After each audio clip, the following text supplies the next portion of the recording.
Bonjour et merci infiniment de nous rejoindre encore en ce jour. Rencontre et échange, nouveau numéro, émission décryptage de l'actualité de la semaine. Une actualité largement dominée, non pas par le 12 scrutin du 20 avril prochain, mais plutôt par ces nouvelles situations créées dans la nuit de lundi à mardi à propos justement de changement de constitution ou de révision constitutionnelle ou de changement de régime politique. Les Togolais se sont réveillés donc ce mardi 26 mars en apprenant que les députés réunis en plénière ont donc voté une nouvelle loi fondamentale. Ce qui était donc une rumeur est devenu une clameur. Beaucoup de réactions, beaucoup de critiques. Qu'est-ce que c'est un régime parlementaire? Pourquoi faut-il changer le système actuel à la française, c'est-à-dire le régime semi-présidentiel, et passer à l'étape de régime parlementaire? Nous allons poser cette question à M. Jean Degri. Il est avocat, juriste, donc, et président du mouvement Bâtir. M. Jean Degri, Bâtir le Togo, merci d'accepter invitation. Merci beaucoup, Monsieur Wilson. Merci à Delta Santé. Et merci à tous les téléspectateurs et téléspectatrices que je salue. C'est cela. Donc, vous êtes le président de ce mouvement Bâtir le Togo. Vous avez accepté de répondre à notre invitation pour débattre de cette question prenante de l'heure. Avant d'entrer dans la vague des réactions, des protestations, de tout ce que ça a provoqué comme réaction, alors, parlons d'abord comme dans une salle de classe, quoi. Alors, c'est quoi une révision constitutionnelle? C'est quoi un toilettage constitutionnel? C'est quoi une révision? Pourquoi? C'est quoi un changement de régime, de système politique en réalité? Bon, merci. Faisons simple. Oui. Une révision constitutionnelle, comme un toilettage, hein, c'est pratiquement la même chose. Hein. Oui. Les gens parlent de toilettage selon qu'ils veulent minimiser la chose ou qu'ils veulent lui donner d'importance. Sinon, une révision constitutionnelle consiste à changer certains aspects de la même constitution. Ok, on a une constitution et puis bon, on va l'améliorer ou en tout cas on va y mettre d'autres éléments, on va en sortir certains éléments, c'est la révision constitutionnelle. Certains articles par exemple. Voilà. Le changement de régime est une modification complète de la constitution. C'est-à-dire vous avez une constitution qui prône par exemple un régime présidentiel ou un régime semi-présidentiel. Et puis, à un moment donné, vous décidez de passer carrément d'un régime à un autre. Et en ce moment-là, on parle de changement de régime. Il y a des constitutions qui sont des constitutions, je dirais, de dictature. Oui. Et puis après, à un moment donné, on est passé à une constitution qui est une constitution démocratique, comme ce que le Togo a eu en 92. On avait une constitution à parti unique, constitution de 80 qui concerne le RPT seul. Et puis, en 92, on a eu besoin de changer. Et on a changé de régime. On est arrivé à une constitution démocratique avec régime semi-présidentiel. Donc, c'est dans ce cas-là qu'on parle de changement de régime. Dans l'autre, quand il s'agit juste de toucher la même constitution, de rester dans le même régime, on parle de révision constitutionnelle. Voilà. En l'espèce, combien de régimes politiques existent-ils dans la pratique, hein? Bon, dans la pratique, je dirais qu'il en existe trois principaux, en dehors de la dictature, qui est un régime particulier en lui-même. Il en existe trois principaux. Il y a le régime parlementaire, qui est originaire en principe de l'Angleterre. Okay? C'est le berceau du régime parlementaire. Et il y a ensuite le régime présidentiel, dont le pays le plus représentatif est les États-Unis, les États-Unis d'Amérique. Avec un exécutif très fort. Très fort, voilà. Et puis, il y a le régime semi-présidentiel qui est une combinaison entre les deux régime présidentiel et parlementaire, et qui a été initié par le général de Gaulle, ce qui a constitué la 5e République en France, initiée à partir de 1958. C'est ça. Okay? Et c'est dans ce régime que le Togo était, en fait. Jusqu'alors? Oui, c'est dans ce régime que le Togo était, depuis 92 jusqu'à aujourd'hui, puisque la nouvelle constitution, en tout cas, n'est pas encore promulguée, parce qu'on est toujours dans le régime semi-présidentiel pour le moment. Et pourtant, ça fait beaucoup de bruit. Alors, il s'agit d'une nouvelle conceptualisation de la gestion du pouvoir. Oui. C'est une nouvelle façon de voir les choses complètement. Parce que, vous savez, dans le régime semi-présidentiel, le président est là, mais si un parti politique a la majorité, il est obligé de désigner le chef de gouvernement, c'est-à-dire le Premier ministre, dans ce parti politique-là. Et si c'est son parti politique qui a la majorité, donc il désigne le Premier ministre dans son propre parti politique, et le Premier ministre joue le rôle de chef de l'exécutif, de chef du gouvernement. C'est ça. OK? Et dans le régime parlementaire, le président de la République est un titre honorifique. Oui. OK? On dit que c'est un... Il inaugure les chrysanthèmes. Et le président de la République n'a pas de pouvoir. C'est ça. OK? Et un peu comme en Angleterre, un peu comme exactement. en Allemagne. En Angleterre, c'est le roi. En Angleterre, c'est le chancelier. En Israël, c'est le premier ministre. Et en Italie, c'est le président du Conseil. Comme c'était le régime qu'il y avait en France jusqu'en 1958. C'est le régime parlementaire. Donc, le président de la République n'a pas de pouvoir. En fait, c'est un titre honorifique. Il est garant de l'unité nationale et du respect de la Constitution. C'est son rôle. Maintenant, c'est le pouvoir, l'essentiel du pouvoir est entre les mains du chef du gouvernement, qui est nommé, désigné Premier ministre, ou désigné chancelier, comme en Allemagne, ou désigné président du Conseil, comme en Italie, ou président du Conseil des ministres, comme nous venons de le faire. Et c'est celui-là qui a la réalité du pouvoir exécutif. OK? Et la différence avec le régime présidentiel aussi, ou semi-présidentiel, c'est que le président le président de la République n'ayant aucun pouvoir, ce n'est pas lui qui est l'homme fort de l'exécutif, et il n'est pas élu donc au suffrage universel. Comment élire quelqu'un au suffrage universel et puis le priver de tout pouvoir? Ça n'a pas de sens. Donc il n'est pas élu au suffrage universel. Il est élu par le Parlement. Okay? Le Premier ministre aussi, en fait, est désigné au sein du Parlement. C'est ça. Et est nommé, il est le chef du parti majoritaire, et il est juste nommé, c'est son décret qui est signé par le président de la République. Et c'est quand il y a élection législative qu'on détermine quel parti va gouverner. En fait, c'est pratiquement comme si c'était les partis à l'Assemblée qui gouvernaient, et le parti majoritaire qui gouverne. Okay? Et dans ce système, il n'y a pas de limitation de mandat non plus. Voilà. Autant de fois que le parti serait majoritaire, autant de fois son représentant va gouverner. C'est ça. On a vu le cas en Allemagne, n'est-ce pas, où Angela Merkel a fait plusieurs années. Exactement. En Israël, où Benjamin Netanyahou a fait plusieurs mandats. Un temps, il est parti, il est encore revenu. Ce système est comme ça. Ok, c'est ça. À quels critères ou à quelles conditions le changement de constitution de régime s'avère important? Est-ce qu'il y a des situations qui créent cela, ou bien il y a des moments où absolument il faut changer parce qu'il faut changer? Une constitution ne peut pas être changée tout simplement parce qu'il faut changer ou parce que les gens veulent changer.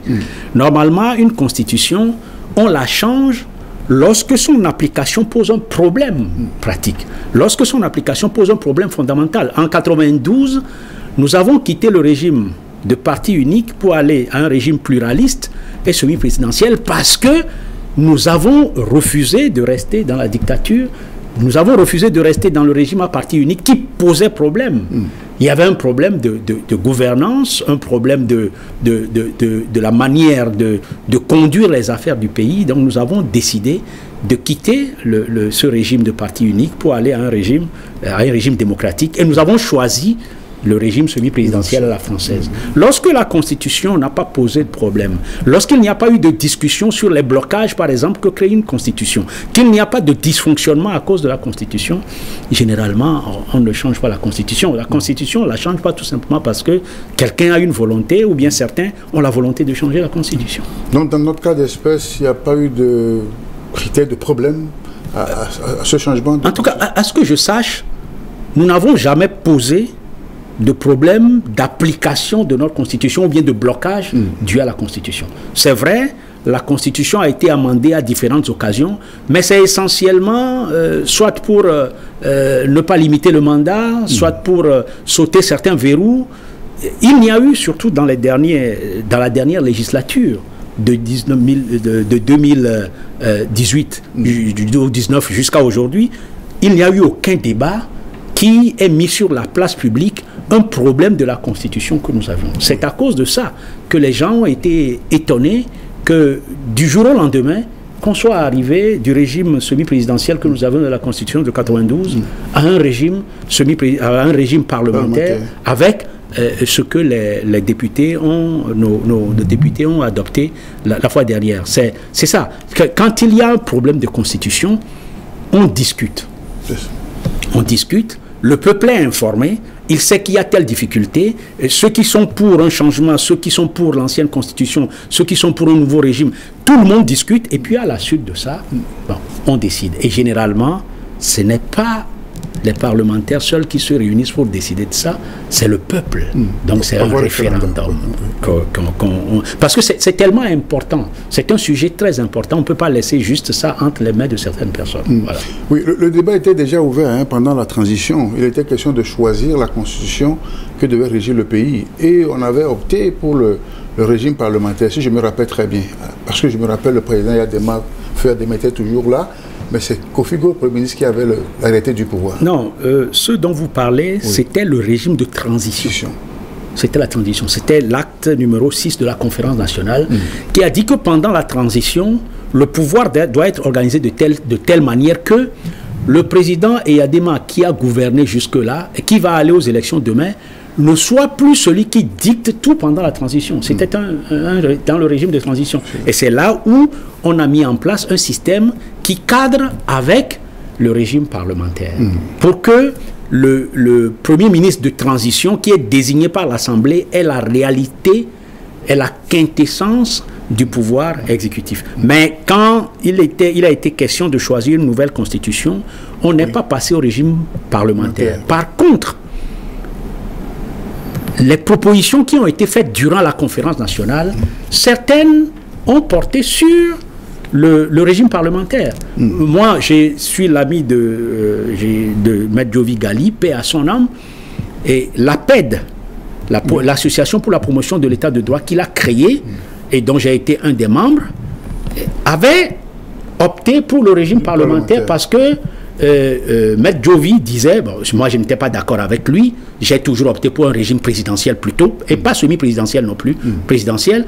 Il disait que la manière dont Yadema a gouverné jusque-là, il faut sortir ça de la tête des gens. Il faut démythifier le rôle de chef de l'État, de président de la République. Donc il faut aller au régime parlementaire. Et il y avait tout un tas d'argumentaires, d'explications qu'il avait donné, et c'est ce document que l'APED avait déposé par Maître Jovi Gali à la conférence nationale. Nous, au niveau de mon association que je présidais, qui est l'association togolaise de lutte contre la torture, nous avons opté pour le régime présidentiel.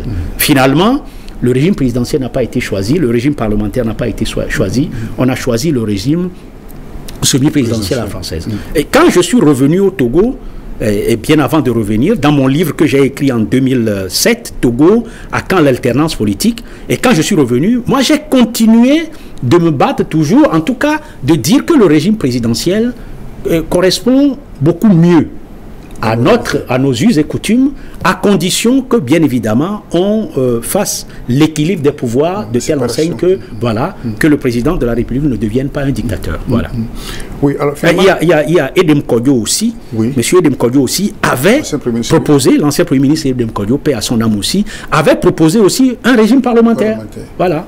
Donc, le régime parlementaire, ce n'est pas quelque chose qui est totalement nouveau pour nous. Et ce n'est pas pour dire que le régime parlementaire est vraiment, comment dirais-je, ce n'est pas le diable, mais il faut expliquer. Il a ses avantages, ses inconvénients. Il a aussi, chaque régime a ses avantages et ses inconvénients. Ok, chaque régime. Pour le cas du régime parlementaire, par exemple, quels sont les atouts, n'est-ce pas, de ce système? Non, le régime parlementaire, s'il est bien appliqué, véritablement comme cela se fait dans des pays comme l'Angleterre, l'Allemagne, l'Italie ou Israël, on a l'impression que le peuple, c'est le peuple qui gouverne directement par ses représentants. Ok? Et le chef de l'État, le chef de gouvernement est responsable devant le Parlement. Le Parlement peut le faire tomber à tout instant s'il ne respecte pas la volonté du Parlement, qui est la volonté en fait du peuple, parce que les parlementaires sont partis devant, ils sont partis devant le peuple avec des programmes, un programme précis. Si le chef de l'État, le chef du gouvernement, qui est le Premier ministre, ou le président du Conseil, ou le chancelier, s'écarte ou ne répond plus, eh bien l'Assemblée peut le faire tomber. Il peut arriver même qu'il mette la responsabilité de son gouvernement en jeu devant l'Assemblée. Et il peut être censuré. Et s'il est censuré, bien évidemment, s'il est censuré dans ces conditions-là, l'Assemblée aussi est dissoute. OK? Et il faut aller repartir vers les parlementaires, vers le peuple, pour solliciter un nouveau mandat sur la base de propositions. Donc, c'est un régime. On ne peut pas dire que c'est le régime du diable, sinon il ne serait pas en Angleterre, qui est un des berceaux de la démocratie aussi. Sauf qu'il y a peu de pays dans le monde qui le pratiquent. Oui, oui. Le problème, c'est que dans nos pays, un tel régime aura des difficultés. D'abord, la plupart du temps, dans les pays africains, il n'y a pas beaucoup d'égards pour nos populations. Les gens vont, ils prennent un mandat pendant 5 ans, et puis bon, ils font ce qu'ils veulent avec. Et ça va devenir une histoire un tout petit peu de copinage entre l'exécutif et le Parlement. Et dans ce régime, comme j'ai dit, la vie d'un gouvernement et du chef du gouvernement peut être cadrée sur celle de la durée du mandat des députés. Ils ont un mandat de 5 ans. Chez nous, aujourd'hui, on veut passer un mandat de 6 ans. La durée de vie du gouvernement va être exactement calquée sur la durée de vie du Parlement. Maintenant, si le Parlement, à un moment donné, entre en clash avec le gouvernement, il va demander, il va le mettre en difficulté et le gouvernement peut démissionner. Mais dans nos pays, ce jeu démocratique très poussé qui est joué aura difficilement de chance à s'appliquer. Ouais. Donc, en dehors de conditions des élections, la transparence. Oui, il y a la transparence des élections, déjà, ça pose problème. Nous y sommes tout le temps, nous y revenons tout le temps, nous n'arrivons pas à assurer cela. Nous avons des problèmes de découpage électoral, et nous y sommes, nous revenons et revenons sur toutes ces situations-là. Donc, c'est dans ce sens qu'on peut dire que ce régime, en dehors d'assurer la pérennité au pouvoir de l'exécutif et de son chef, n'a pas véritablement d'avantage pour nous. Bon, on peut dire qu'il a un autre avantage, c'est d'éviter toutes les dépenses que nous faisons pour des élections présidentielles, surtout si des élections présidentielles ont tendance à juste reconduire les mêmes personnes, à ne pas dire véritablement ce que les urnes ont dit et que nous continuons de les faire. On peut dire que ça nous sauve un peu d'argent. Sinon, globalement, je dirais que régime présidentiel, régime semi-présidentiel, régime parlementaire, là ne se trouve pas la question. La question est de savoir comment on gouverne, pour qui on gouverne et à qui le bien-être du gouvernement ou bien de la gouvernance va. S'il y a bonne gouvernance, peu importe le régime, s'il y a bonne gouvernance, la bonne gouvernance peut se tenir dans tous les régimes. De la même manière que la malgouvernance peut être présente dans tous les régimes. Donc ce n'est pas une question, surtout au Togo aujourd'hui, la question n'est pas tant quel régime nous appliquons. La question est de savoir comment nous gouvernons. Nous gouvernons pour qui? La gouvernance donne du bien-être. Elle donne à qui? La gouvernance va seulement à ceux qui sont au pouvoir. Les projets sont conduits de quelle manière? De quelle façon nous assurons la justice? De quelle façon nous évitons le tribalisme et l'ethnicisme? De quelle façon nous assurons, nous évitons la corruption, le pillage, le gaspillage? C'est tout ça là qui est en fait au cœur de la réalité du débat que nous devons avoir.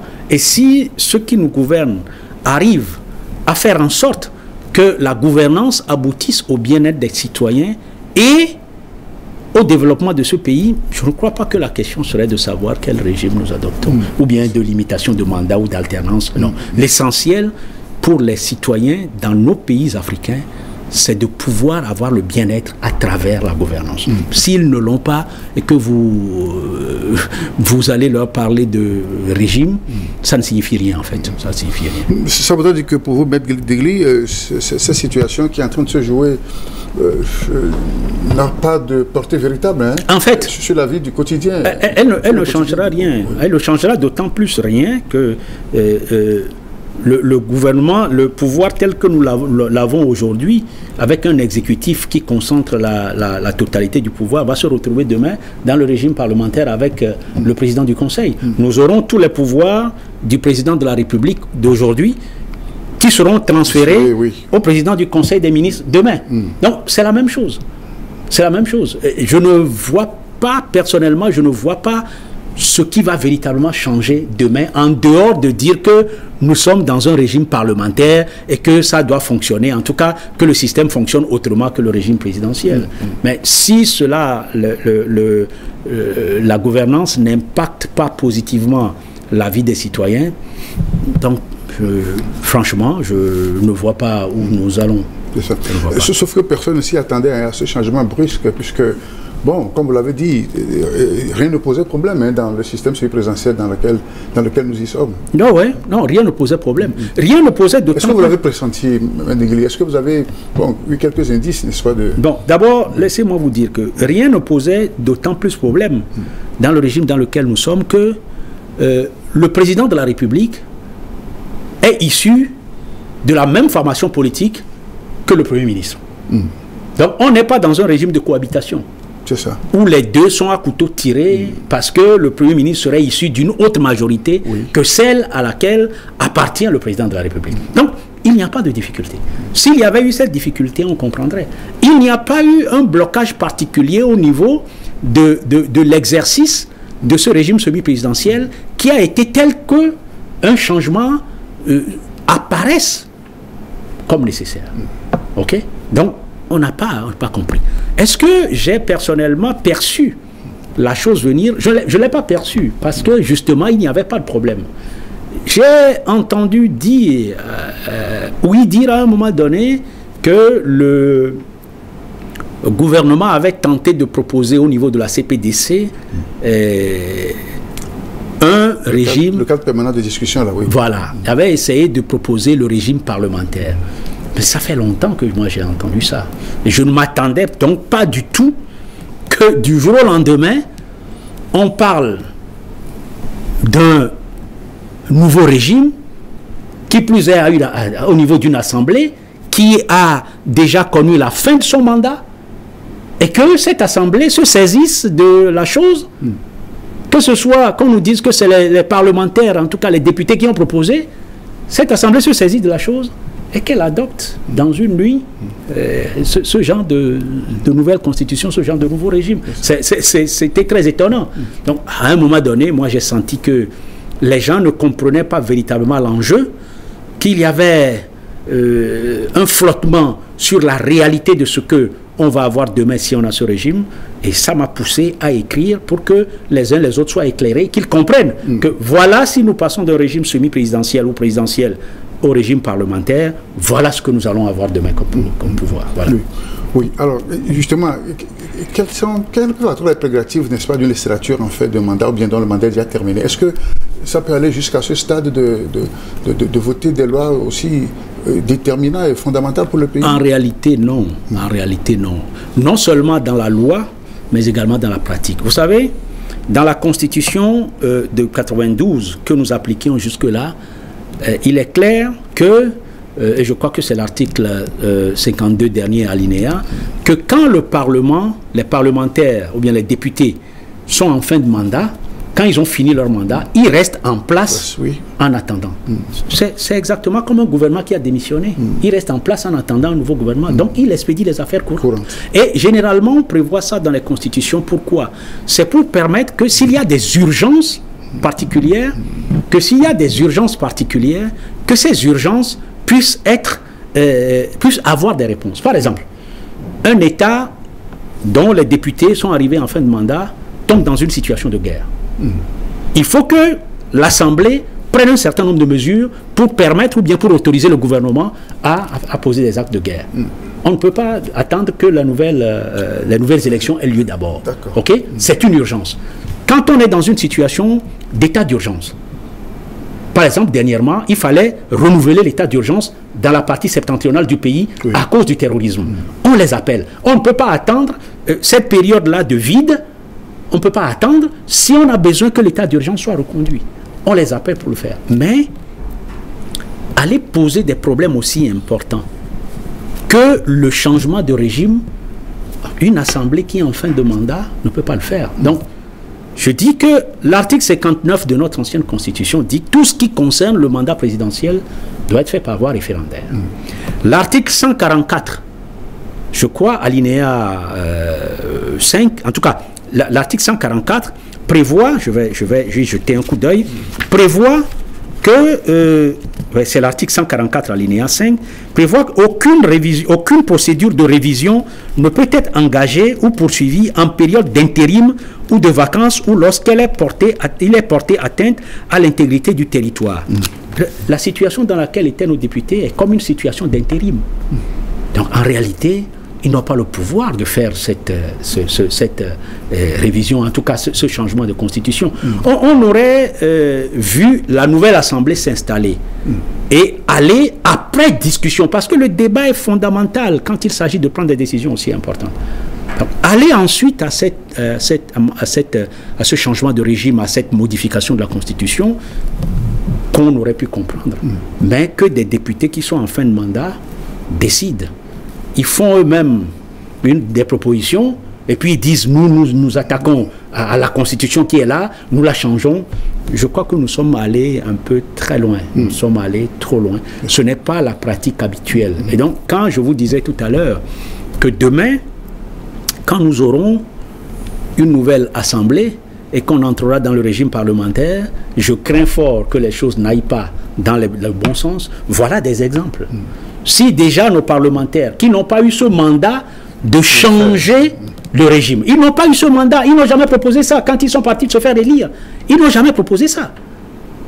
Ok? Ils n'ont jamais eu le mandat de changer de constitution, de changer de régime, qui se réunissent un jour et c'est après pour ce mandat qu'ils le font, oui. Pardon? Et c'est après la fin de leur mandat qu'ils le font. Mais oui, que le mandat finisse, qu'il n'ait plus en réalité... Est-ce qu'il y avait un souci pour le faire? Parce qu'en réalité, est-ce que parce qu'on a peur qu'on n'aura plus la majorité après, qu'il faut le passer? Oui, puisque d'abord le projet même de proposition disait dans son article 100 que le texte sera voté par référendum et le président va le promulguer 15 jours après cette adoption par référendum. Mais ce n'est pas ce qui a été fait. Ok? J'ai l'impression... Pour le moment, ce n'est qu'une proposition de loi de la part des députés. Oui, disons ça comme ça, pour le moment. J'ai l'impression que, effectivement, la majorité qualifiée que cette assemblée a aujourd'hui, du fait que l'opposition a refusé en 2018 de participer aux élections et a permis aux partis au pouvoir d'avoir l'unanimité pratiquement à l'Assemblée, a permis a poussé à faire ce truc-là rapidement, parce que demain on n'est pas sûr de réunir les 4/5e de l'Assemblée, voilà, majorité qualifiée de 4/5e, qui permet de faire cette révision. Parce qu'il y a une minorité de blocage, n'est-ce pas? Voilà. Il faut que vous ayez les 4/5e de la majorité. Si vous n'avez pas le 4/5e de la majorité de 4/5e, majorité qualifiée, vous ne pouvez pas. Donc si l'opposition a demain la minorité de blocage, le parti au pouvoir ne peut plus faire ce changement de constitution. Donc on s'est précipité et c'est dommage, parce que c'est toute cette précipitation qui crée le plus grand nombre de problèmes aujourd'hui, qui pousse à des frustrations, qui fait que les gens sont opposés, même si ce régime, les gens ne le connaissent pas. Peut-être que les Togolais auraient pu l'accepter, mais en le faisant comme on l'a fait, on a heurté un peu la susceptibilité de nos populations. C'est ça. Et ce qui provoque beaucoup de réactions, et on prête plusieurs intentions au régime en place, notamment de la part de l'opposition, qui a des soupçons suffisamment lourds. Oui. D'une certaine éthérisation au pouvoir. Oui, oui. Vous savez, lorsque vous faites quelque chose que vous n'expliquez pas au préalable, dont les gens ne comprennent pas le sens, et toutes les supputations sont possibles. Toutes les supputations sont possibles. Vous avez beau vous expliquer, à partir du moment où la situation n'a pas suivi la bonne voie, toutes les supputations sont possibles. Vous savez, le ministre Bodiona, je crois que c'est lui qui a eu l'initiative dernièrement, de nous appeler pour venir discuter de ce changement de régime. Et cette discussion se fait aujourd'hui. Pourquoi ne pas avoir fait cela avant? Il ne faut pas faire le médecin après la mort. Je crois que c'est une très bonne initiative. Si on avait eu cette occasion de discuter, d'expliquer, la chose ne passerait pas forcément comme une lettre à la poste. Mais au moins, les gens auraient compris à quelle sauce ils sont mangés. Voilà. Donc, de toute façon, il y aura le référendum, n'est-ce pas? Non, il n'y aura plus de référendum. Ah bon? Le texte a été adopté par la majorité qualifiée des 4/5e. Même si cela a violé nos règles constitutionnelles et la pratique habituelle de tout pays qui se veut démocratique, ou en tout cas qui a une constitution démocratique, mais les députés l'ont dit clairement, ils ont envoyé le texte au président de la République pour être promulgué. Donc on ne va plus repasser à la case de référendum, à moins que c'est vrai. Oui. Le sort de ce texte reste aujourd'hui entre les mains du chef de l'État en ce qui concerne sa promulgation. Et le chef de l'État peut décider que non, écoutez, de la manière dont les choses ont été faites, je décide qu'on reparte à zéro et qu'on passe par un référendum. Il peut le décider. Mais bon, le chef de l'État a la possibilité, puisque le chef de l'État n'est pas obligé de promulguer un texte qui est mis sur sa table. Surtout une proposition de loi qui a été adoptée par le Parlement, le chef de l'État n'a pas l'obligation impérieuse de promulguer. Mais est-ce que c'est ce à quoi nous allons arriver? J'ai des raisons de ne pas y croire. C'est ça. Oui. Alors, donc, on est dans le statu quo, en attendant de voir ce qui va se passer après, mais est-ce que le chef de l'État, si vraiment il voulait rester au pouvoir, qu'on le lui prête, est-ce qu'il a forcément besoin de changer de constitution? Justement, c'est ça que certains disent. Mais écoutez, le chef de l'État a déjà eu beaucoup d'occasions de faire plusieurs mandats et de renouveler ses mandats et de mettre les compteurs à zéro. Est-ce qu'on a besoin de passer par là?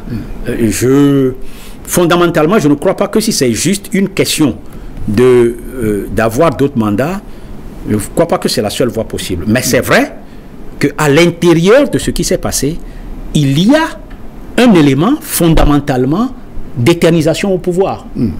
Parce que l'exécutif demain n'aura plus à faire face à une question de limitation de mandat. Vous voyez, c'est fini.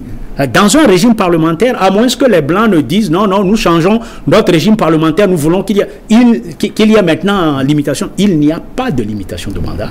Il n'y a pas de question d'alternance en dehors du fait qu'il faut aller gagner. Il faut faire en sorte que le parti qui est au pouvoir, ou le parti qui veut aller au pouvoir, gagne les élections. Et en ce moment-là, ce parti peut prétendre à gouverner, à être l'exécutif. Mais nous savons dans quelles conditions les élections se passent dans nos pays. J'ai parlé tout à l'heure des problèmes de découpage, des problèmes de transparence, des problèmes de la proclamation de la réalité des résultats des urnes, ou bien de la vérité des urnes dans dans l'officiel après des élections. Il me semble que les gens qui pensent qu'il y a nécessairement une idée de pouvoir répéter dans cette nouvelle dimension que le Togo est en train de prendre sur le plan constitutionnel, sur le plan de régime politique, ces gens-là auront d'une certaine manière raison. C'est ça. Et une situation qui tombe en pleine campagne électorale pour le 12 scrutin du 20 avril prochain. Est-ce que cela aurait une incidence d'une manière ou d'une autre sur le déroulement de ce scrutin? Vous savez, si on était dans un pays véritablement démocratique et où les élections se passent de façon totalement transparente et sans aucune difficulté, nécessairement, on sentira dans les urnes une certaine sanction. Ok? Vous êtes dans un pays démocratique comme la France, l'Angleterre qui a ce régime, l'Allemagne, l'Italie, Israël, ou même dans un pays à régime présidentiel comme au Bénin, au Sénégal, au Ghana, vous aurez nécessairement une sanction. Que les gens soient contents ou qu'ils ne soient pas contents, vous verrez ça dans les urnes. Bon, dans notre pays, est-ce que cette sanction-là, est-ce que cette réaction, si elle a lieu dans les urnes, est-ce qu'on la verra? Là où se trouve la question. Est-ce qu'on la verra? Voilà. Et on va ouvrir peut-être cette parenthèse. Hein. On a souvent cité Alain Foka, hein, comme derrière toute cette manœuvre. Hein. Il est très proche de nous maintenant depuis qu'il a quitté RFI, proche du régime. Il semblerait, bon, sur les réseaux sociaux, hein, on raconte beaucoup de choses qu'il serait en dessous hein, de cette... Non, je crois qu'il ne faut pas exagérer. Je ne suis pas défenseur de Alain Foka, que je ne connais pas, mais rappelons-nous que le Togo a plusieurs fois changé sa constitution. Tripatouiller la constitution, ce n'est pas Alain Foka qui venait faire ça pour nous. Si aujourd'hui nous changeons de constitution, je vois mal Alain Foka, je ne crois pas que c'est le constitutionnaliste attitré, il est journaliste. Je ne crois pas qu'on a besoin de Alain Foka au Togo pour changer une constitution. Maintenant, que l'homme ait été utilisé parce que c'est un homme de médias pour proposer que le régime parlementaire est le meilleur régime, en quelque sorte faire de la publicité avant que ses mentors ne passent à ce régime-là, c'est autre chose. C'est un autre travail, c'est un travail de journaliste qu'il a fait. Mais dire que c'est Alain Foka qui est venu proposer aux Togolais, au pouvoir togolais, le régime parlementaire, personnellement, je n'y crois pas. Cela peut être vrai, mais personnellement, je n'y crois pas parce que nous avons eu l'occasion, avant l'arrivée de Alain Foka, ça fait peut-être 1 an ou 1 an et demi qu'il est arrivé ici, avant son arrivée, nous avons eu beaucoup de changements constitutionnels, de révisions constitutionnelles, et à aucun moment donné, on a parlé de Alain Foka. C'est ça. Alors, l'opposition n'a-t-elle rien à gagner dans ce régime si elle s'organisait mieux pour les élections, pouvoir renverser les tendances à l'Assemblée? Oui, la question revient toujours à la transparence des élections et à la proclamation de la vérité des urnes dans les résultats officiels qui seront connus. Si l'opposition togolaise a la possibilité de s'organiser pour demain gagner les élections parlementaires, mais quand vous prenez le découpage contre lequel l'opposition se bat depuis des années et qui n'a jamais changé, quand vous prenez un certain nombre de paramètres, dans le cas du Togo, on voit toujours de loin, on subodore toujours la quantité ou bien le nombre de députés que l'opposition va avoir. Et ce que l'on subodore habituellement, ce que l'on voit habituellement de loin, ce n'est généralement pas la majorité à l'Assemblée que l'opposition va avoir. Maintenant, notre opposition même a ses difficultés, a ses problèmes, qui est une situation de conflit en permanence. Si aujourd'hui on peut taire au moins un certain nombre de conflits, peut-être que demain, les résultats que l'opposition togolaise fera dans les urnes par rapport à ces élections-là sera un résultat plus honorable. Voilà. Très rapidement, il y a un front qui est en train de se constituer, touche pas à ma constitution. Est-ce que vous y voyez quelque chose d'important qui peut impacter sur la décision que prendra le chef de l'État? Vous savez, dans notre pays aujourd'hui, il faut dire la vérité, il y a peu d'espace de liberté et d'expression qui sont laissés aux gens. Moi, quand j'ai parlé de cette constitution dernièrement, les informations que j'ai eues, les gens qui m'ont dissuadé, qui ont essayé de me dissuader, et ce qu'ils m'ont dit, j'ai compris que notre pays est arrivé dans une situation où la liberté est en train de disparaître progressivement. Où l'espace de liberté s'est réduit comme une peau de chagrin. Vous avez vu hier ou avant-hier, les partis politiques n'ont pas pu se réunir, ne serait-ce que pour parler de ce changement. Les conférences de presse n'ont pas pu avoir lieu. Alors, dans quel pays est-ce que nous sommes? C'est extrêmement grave. Je pense personnellement, et je le dis à qui de droit, que c'est extrêmement grave, qu'on ne peut pas arriver à cette situation où on a l'impression que c'est ce que nous avons connu dans les années 80. Demandez, on vous frappera. Cherchez, on vous frappera. Frappez, on vous frappera. Les citoyens doivent avoir quand même un espace de liberté assez conséquent si nous disons que nous évoluons dans un état de droit, dans un pays de démocratie. Donc, ce front, comme beaucoup d'autres fronts que le Togo a connus, je ne sais pas jusqu'où il ira, En tout cas, je lui souhaite bon vent. C'est ça. Donc, plus rien à faire, et cette discussion ouverte là, est-ce que ça peut porter un fruit, quelque chose? Bon, si quand même des gens qui sont proches du régime, travaillent pour le régime, décident d'organiser ce genre de rencontres et de discussions, je crois que c'est nécessairement pour que ça aboutisse à quelque chose, et en tout cas pour que ça soit porté à la connaissance du premier des Togolais, qui est le chef de l'État, pour qu'il tienne compte de cela dans la décision qu'il va prendre demain. Bon, maintenant, dans quel sens et jusqu'à quelle proportion cela peut infléchir la position du chef de l'État et comment cela va l'infléchir, c'est ça c'est la question qu'il faut se poser. Et personnellement, il y a la conférence des évêques du Togo qui ont voulu rencontrer le chef de l'État.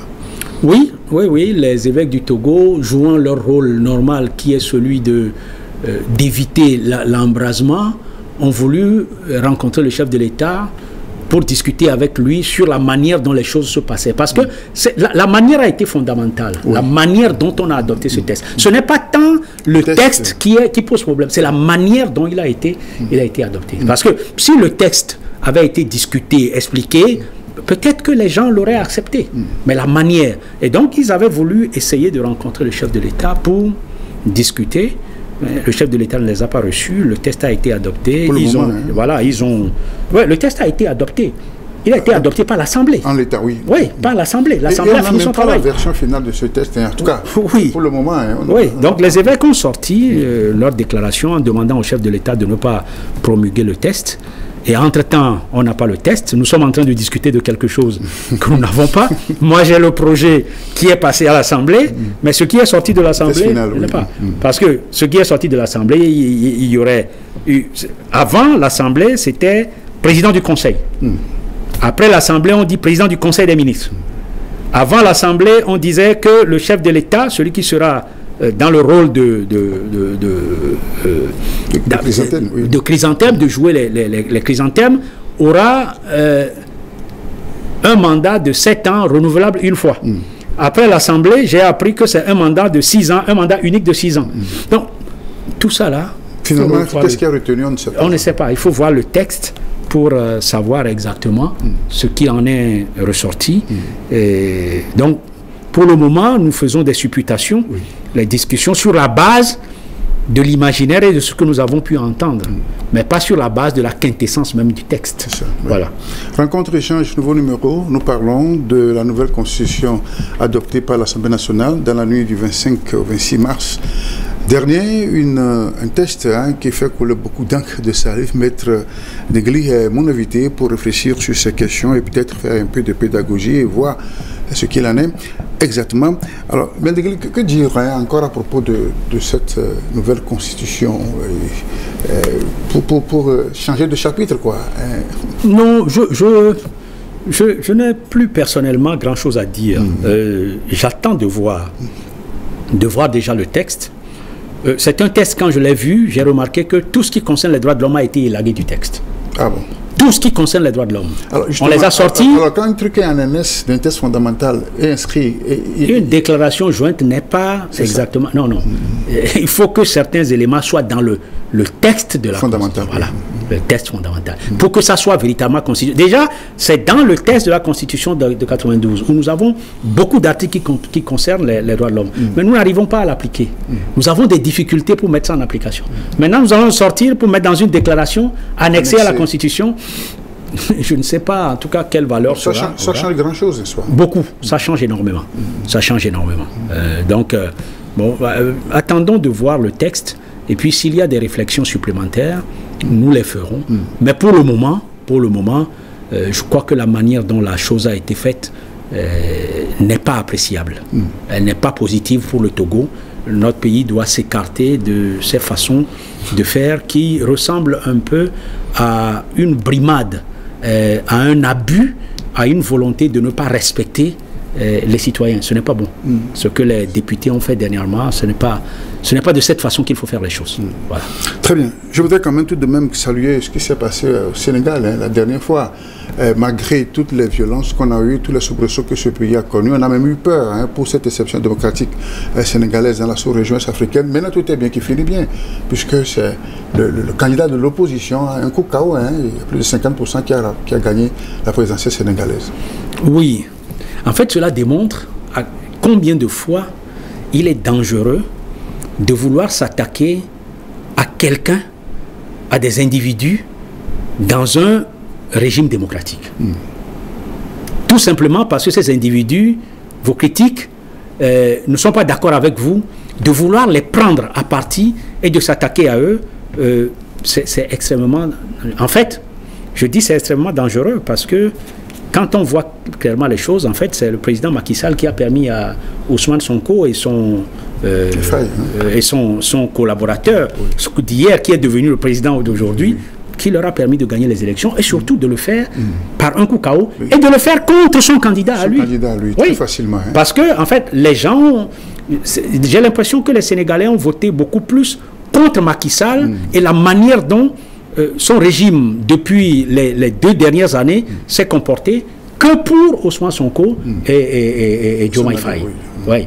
C'est un vote de protestation que je crois que les gens ont fait. Ce qui montre clairement qu'il y a certaines choses qu'il faut éviter quand on est au pouvoir. Il y a certaines choses qu'il faut éviter. Surtout quand on est au pouvoir dans un pays qui est démocratique et qui est solidement ancré dans la démocratie, il faut faire attention. C'est ça. Et au Sénégal, on a vu les intellectuels, les universitaires sortir à visage découvert, qui ont fait des propositions, qui ont écrit, qui ont protesté. Mais chez nous, on manque de ça. Il y a nos constitutionnalistes, il y a nos professeurs d'université qui parlent peu. Oui, parce que nous ne sommes pas, comme je vous ai dit tout à l'heure, dans un pays où l'espace de liberté permet d'exprimer quelque chose qui est à l'opposé de ce que pensent ceux qui sont nos gouvernants.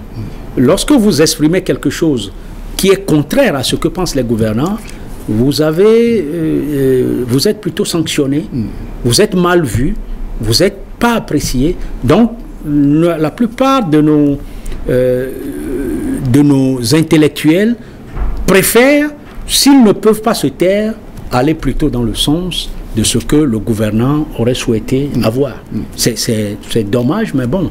Cela pose un problème pour le développement même du pays. Cela pose un problème pour le débat démocratique. Mais bon, vous savez, on en est là pour le moment. C'est ça. On en est là pour le moment.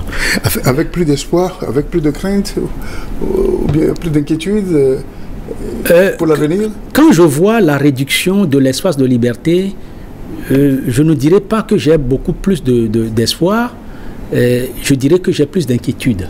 Mais avec cette inquiétude, je demeure dans l'espérance que demain sera un jour meilleur qu'aujourd'hui ou que le jour qui a précédé. C'est ça. Est-ce votre mot de fin? Ce sera mon mot de fin. Ce sera mon mot de fin. Et je rajouterai que nos dirigeants doivent comprendre que ce qui préoccupe les Togolais, ce n'est pas le régime politique qui va les gouverner. C'est la manière dont ils vont être gouvernés. Ce qui les préoccupe, c'est le bien-être de chacun. C'est d'avoir un système sans corruption. C'est d'avoir un système sans tribalisme et sans favoritisme.